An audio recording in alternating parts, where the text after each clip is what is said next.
We are very proud to announce UMP Trading is an official partner with a proven profit track record.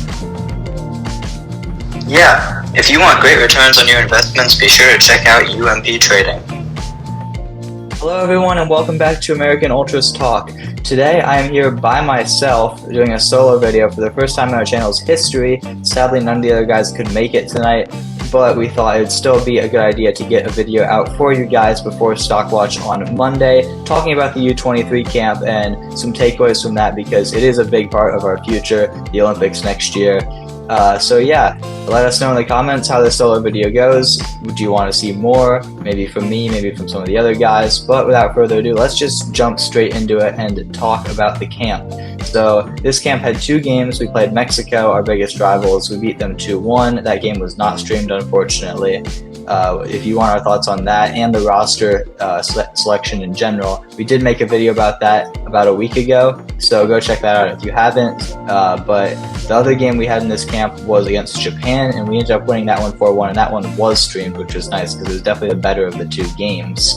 And we got to see some of the players. Unfortunately, some of the players didn't play in the second game, which was unfortunate. Like Taylor Booth, for one, he was probably the best player at this camp, but he only ended up playing about 32 minutes in the first game and not at all in the second, just because he was just coming back from injury, wanted to manage his minutes a little bit. So we didn't actually get to see any action from him, which was a little bit disappointing, but for the most part, we got to see everyone else. Every single player in this roster got minutes, which is a good thing. Even the third string keeper came on for a little bit at the end of the game against Japan, which was nice to see. I always love it when managers give every player in the roster some minutes because it's just a nice sentiment. But yeah, let's just jump straight into the Japan game because, like I said, the Mexico game wasn't streamed. We already talked about that in our previous video. So just jumping into the Japan game, one thing I noticed was Mitrovic doesn't really know his starting 11. From the Mexico game to the Japan game, both lineups looked a little bit first choice, a little bit second choice. In the first game, the midfield with Tesfin, Busio, and McGlynn looked pretty first choice, probably the three best midfielders in our roster. But besides that, there was some definite backups in there, and even in the second game, the midfield changed completely. Most of the lineup changed. I think the center backs may have been the only ones to keep their spots, because since there was only three in the roster. But yeah, Mitrovic clearly doesn't know who he wants to start, and I don't think that's a bad thing yet. It is just the first preparation camp of 3, but I think next camp we need to see a solidified starting 11 that is the first choice, because we only have 3 of these camps, like I said, only 2 more. One of them's already gone, so we need to figure out who our starting lineup is. We need to figure out the weaknesses so we know which overage players to bring in. We'll get into that later on in the video, but just jumping into the Japan game, I'll just go over some standouts and some takeaways that I thought from that game. Number 1, Paxton Aronson has to start at the 10. I don't care necessarily if we need a 4-man midfield. I think when this roster came out, I said it's initially set up to be a 3-4-3 with a diamond midfield, and I think that suits the team the best just due to the lack of center back depth. You can have some of the fullbacks, maybe Nathan Harriel, John Tolkien sliding at center back. It's not ideal necessarily, but it's probably the best we have, getting our midfield stacked, because it is the best part of this roster. We've seen that from the quality of players that we have to select, and Paxton showing his quality in the Japan game, scoring a goal and getting an assist to Johan Gomez. It was a great assist, good run, just crossed it back to Gomez in the 7th minute to give us the lead. Japan equalized, but right on the stroke of halftime, Brandon Craig, who came into the game due to an injury to Maximilian Dietz, one of our starting center backs, plays an excellent long ball through to Kamungo from FC Dallas, the Tanzanian refugee dual national, who got to the byline kind of like Paxton did on the first goal, crossed it back in, and an easy tap in for Aronson to give us the lead. And after halftime, I don't know what Mitrovic said, I don't know what he told the subs, because a lot of the lineup was changed in the second half, but it clearly worked because we never looked back. We looked the much better side in the second half, despite struggling a little bit in the first half. Few of the standouts in that second half for me, number 1, Jack McGlynn, the center midfielder, played an excellent ball on the free kick to Duncan Maguire for the 4th goal, and in general, just as always, looked so composed and calm on the ball, never getting flustered despite how many defenders were near him, and just playing excellent passes in general as well. That free kick aside, all the rest of his passes were pretty good as well. And talking about that play, actually, Duncan McGuire was the other key standout for me. I think he looked pretty good in both games this camp. A lot of people were doubting him because, he's an MLS product. He came from college soccer, and we're supposed to have all these flashy European players who can come onto the scene and take the spots. But the fact of the matter is, Duncan McGuire is our best striker in this admittedly limited group, but he looked good in both games. And striker's been a position where a lot of fans have said we should probably bring an overage player. Maybe it's Josh Sargent, but McGuire is definitely making his case to be the starter regardless of who we bring. So it's nice to see him get on the score sheet because he didn't in the first game. And yeah, I thought he looked pretty good up top. And Brian Reynolds looked pretty solid as well at right back. He got an assist to Aiden Morris, which was a bit of a lucky goal, but all in all, Reynolds looked pretty solid. He didn't really get beat, which is a key thing for a defender, and he looked pretty good going forward as well, which is something we saw a little bit in the Gold Cup against some of the smaller nations. So just continuing on his progression there. He's probably not going to get into the senior team anytime soon with Desp and Scalia ahead of him, but he'll be a very key part of this Olympics team for sure. Now, for a couple players who did not impress me, because despite the 4-1 win, there were a few players who, let's be honest, were a little bit underwhelming in that game, and it's only fair to mention them as well as the players who performed well. Tanner Tessman for me, which was a bit of a shock because I considered him one of the best players on this roster. I think he was a little sloppy coming into the game in that second half against Japan. I know the win was basically wrapped up, so we didn't have to try too much, but you still want to see the effort, especially since this is not a set-in-stone roster. All these players are still fighting for their spot in the Olympics and even in the next camp that we have. So to see Tessman come out very sloppy, misplace a lot of passes, was a little concerning for me, for someone who I thought was one of the best players in the team. He definitely has a point to prove coming into next camp, which he should still be there. He still is our best 6 option for this roster, unless Johnny somehow makes it and doesn't get called up to the Copa America squad. But yeah, I'm definitely looking for a lot better performance from him next time.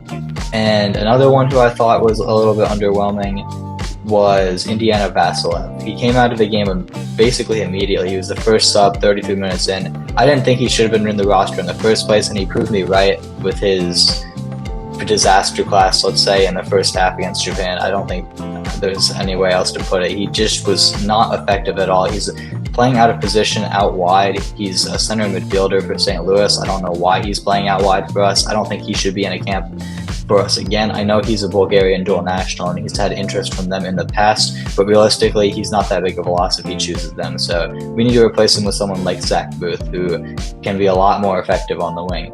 But now that we went over some of the positives and negatives from that Japan game, I'm just going to go over my ideal starting lineup. After watching both those games, if we were going to bring this exact roster to the Olympics, I'm just going to go over who I think should be starting. And we'll start out with the goalkeeper. I think it should be Chris Brady. Schulte looked pretty good in the first game against Mexico. He made it one very good save, but I do think Brady is still the better keeper in this age group. Ideally, Slanina will be here for the Olympics, but we don't know if Eupen will want to release him, or I guess he might be back at Chelsea at that point. But yeah, assuming he's not there, assuming we have this roster, Chris Brady's definitely a very solid option. He's definitely a 1B to Slanina if Slanina is 1A. And I'm very confident with him. He's definitely the least of our worries in this roster. And like I said earlier, I would go with the 3-4-3 with the diamond midfield. In the back, I would go for Max Dietz, assuming his injury wasn't that bad. I don't think it was. He did come off due to injury, like I said, but it didn't look too serious, so he should be back relatively soon. And I think he's still one of the better center backs in this pool in general. As well, I'd go with Brandon Craig. I think he showed a lot more than Tompkinson, despite having a lot less minutes coming in the subbers of both games, and Tompkinson started both. But Tompkinson doesn't really impress me. He's a 22-year-old playing in League 2 still, and not even really getting too many minutes there. So Craig clearly has a better future. He's clearly a more technical player. Might as well give him a chance. So I'd put him there, and I'd put, this might be a bit of a hot take, but I'd put Nathan Harriel there as well as the third center back, because like I said, I'm not impressed by Tompkinson. I think one of the fullbacks should probably be there. I mean, Harriel's not the best fullback. He's probably the worst on this roster, but he is the best as a center back. He has experience there with the Union playing in a 3-back. So I think just to start, we could have him there. In the midfield, like I said, I want it to be a diamond midfield. This might be a bit of a hot take considering the fullback depth that we have. Obviously, Reynolds could play out right wing back, Wiley or Tolkien could play left wing back, but I think our strength is in the center of the park. So if we can pack that midfield and really control it, I think it could work to our advantage. I'd have Tessman, Busio, McGlynn, and Paxton Aronson in there as the four-man midfield, 1-6, 2 8s, and a 10. And later in the game, we can bring on some pace off the bench, bring on Caleb Wiley, who can work up and down the left flank, bring on Ryan Reynolds, who can do the same thing on the right, and tactically adjust depending on the opponent and depending on how the game's going later in the second half. But I do think to start, that's probably our best option in the midfield. And then up top, a couple wingers. Honestly, you could put Caleb Wiley on the left wing as well, but I think for striker, I'd start with Duncan Maguire. He looked a lot better than Gomez, despite Gomez's goal. And just a reminder, Johan Gomez still doesn't have a goal contribution in the second Bundesliga this season, which is very concerning for a player who we think could be a future of our striker position, at least for this camp. And I think Maguire's definitely shown a lot more than him at club level and in the camp itself. So he's the number one striker for me. And then on the left wing, Brian Gutierrez, and on the right wing, Taylor Booth, assuming he's healthy, which leaves us with a lot of options off the bench. Bernard Kamungo looked dangerous. Benjamin Kumaski at the 10 position is pretty good. Obed Vargas in the midfield. Like I said, the fullback options, obviously, and a pretty decent backup goalkeeping core as well.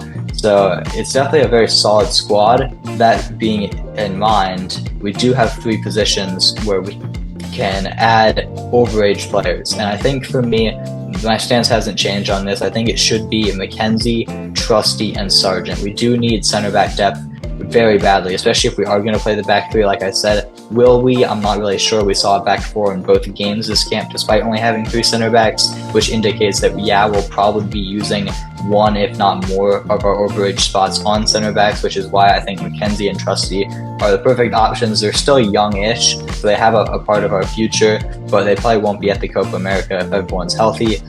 And yeah, I mean, I think they're a perfect center back duo for the Olympics. I think they would take us pretty far. And then obviously our striker position with Maguire and Gomez is very weak. So bringing in someone like Josh Sargent, who's a proven striker in the championship, he should be back from injury by then. Hopefully he'll have the whole second half of the championship season to get back in form. And assuming Norwich let him go, which I assume they will, he should be looking to have an excellent campaign at the Olympics as the front man, because there is a lot of service with Taylor Booth, Paxton Aronson, Brian Gutierrez. There's a lot of talented players and playmakers that can set him up for success. But that is going to do it for today's video, guys. Let us know in the comments, what do you think of these solo videos? Do you want to see me do more of them? Do you want to see Yuri maybe do some? Some of the other guys as well would definitely be open to it. So let us know what you think. We're always accepting your feedback to try to make our channel the best it can possibly be. So please leave a like if you enjoyed, subscribe if you're new, and catch us Monday for a stock watch. Peace out, guys.